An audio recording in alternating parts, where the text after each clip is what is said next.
నీకు ఈఎంఐలు ఉన్నాయి ఎట్రా నేవా ఓ నువ్వే బెట్రాయి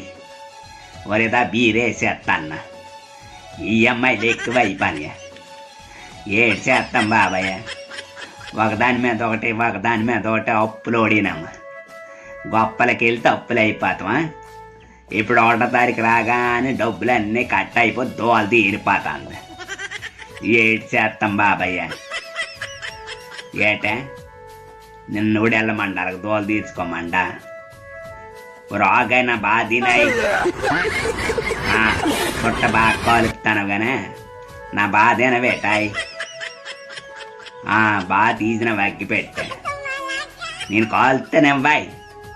ఓ నేను అప్పులప్పరవ్వచ్చు అవ్వాల్సిన కానీ మంచి బిల్డప్ ఇస్తాను ఊర్లోనాయి అలా కాల్చాయి రజనీకాంత్ కాలుస్తాను ఇప్పుడు చూడగో రజనీకాంత్ నాకు ఎరిగించినా ఓరిమే పడిపోతాయి లేకనే పాతానవా అప్పుడులో బ్యాంతి లేచినావు గట్టిగా ఏడు చేస్తాం బాబాయ్